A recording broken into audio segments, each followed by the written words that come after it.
दोस्तों तो recently men's open का ओवरऑल मिस्टर ओलंपिया अनाउंस हुआ है and Derek Lunsford has won the mister Olympia 2023 title.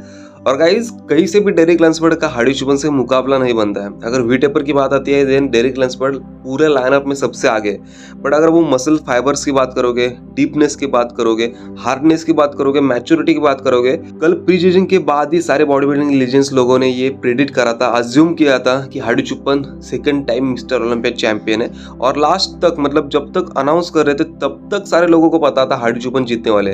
Hardy चुपन का भी माइंडसेट और उनको भी ये चीज पूरी तरीके से पता थी कि हार्डी चुपन जीतने वाले हैं। और उसके बाद जब विनर अनाउंस हुए थे, फोटोज निकाल रहे थे, हार्डी चुपन सीधा अपना मेडल लेके चले गए।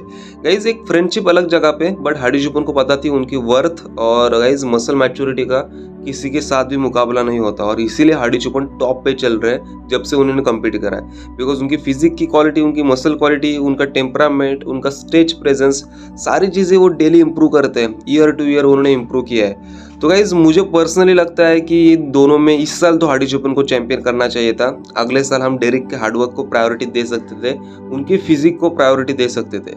बिकॉज इस साल हार्डी चुपन ने इम्प्रूव करके आए थे अपने बैक में, अपने साइज में। At the same time condition कभी भी ब्लैक नहीं करते, मिस नहीं करते। और गाइज काफ़ी मैं पर्सनली डिसअपॉइंट हुआ हूँ इस चीज़ से। अगर जिसको न्यू ओलंपिया चाहिए, न्यू चैंपियन चाहिए, then it's another fact, it's another thing. But Derek Lunsford इस बार ओलंपिया टाइटल उनको दे इतना डिजर्व नहीं करते थे, ऐसा मुझे लगता है। मुझे लगता है कि हार्डी चुपन डिजर्व्स बेटर। और अगर बैक शॉट की बात आती है देन डेरिक लंसफर्ड ने पूरे लाइनअप को किल कर दिया। जहाँ पे उनको क्रेडिट मिलना चाहिए वहाँ पे उनको क्रेडिट मिलेगा ही, बट ओनली बैक के शॉट पे उनको टाइटल दिलवाना। बट लेट्स सी, सुनते आगे जाके कि रिएक्शंस क्या आते हैं बॉडी बिल्डर्स के, हार्डी चुपन का रिएक्शन क्या आता है इसके ऊपर।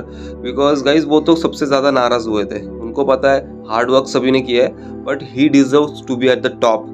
और आप फिजिक कंपैरिजन भी देख सकते हो, फोटोज देख सकते हो, कहीं से कहीं तक भी हार्डी चुपन के साथ मसल मैच्योरिटी में कोई स्टैंड नहीं होता, कंप्लीटनेस में कोई स्टैंड नहीं होता। और काफ़ी डिसअपॉइंटेड था ये डिसीजन। बिकॉज जैसे 212 में भी किया था कियोन को, लोग कहते थे कि muscle maturity, muscle refinement, hardness इसके शॉन क्लैरेटा के पास था, बट फिर भी कियोन को जीता है। बट लोगों ने ये बात एक्सेप्ट करी because of is we taper. But अगर वी टेपर की बात आती है देन हार्डी का वी टेपर भी इतना बुरा नहीं है, डेरिक जैसा अच्छा भी नहीं है, but guys he is nailing in everything. तो मुझे लगता है उनको उनका क्रेडिट मिलना चाहिए था, उनको उनका जो डिजर्विंग थिंग थी वो मिलनी चाहिए थी इस बार। और खुद इतने ज़्यादा दोस्त होने के बाद भी वो मेडल लेके चले गए थे। So guys that's so sad fact of today's mister Olympia. But हम एज अ फैन क्या ही कह सकते हैं, कोई भी बॉडी बिल्डर अगर जीतता है देन हम बॉडी बिल्डर फैंस को काफ़ी खुशी मिलती है ओलंपिया देखने में। So all the best to the new mister Olympia champion Derek Lunsford and the runner up Hadi Choopan. वैसे तो सारे बॉडी बिल्डर्स को कांग्रेचुलेशन कहना चाहूँगा, बिकॉज वर्ल्ड के बिगेस्ट बॉडी बिल्डिंग प्लेटफॉर्म पे कम्पीट करके उन्होंने पूरे दुनिया के सामने अपना नाम रोशन कर दिया guys. But guys Hadi Choopan come back stronger. But दोस्तों I am feeling very sad for Hadi Choopan. So guys just we can say is that Hardy Chupin just came back stronger next year. Thank you so much for watching it. See you soon. Love you all. And इसके बारे में detail video आएगी, analysis करेंगे हम pose by pose, because Hadi Choopan को justice मिलना ही चाहिए। So thank you so much for watching it.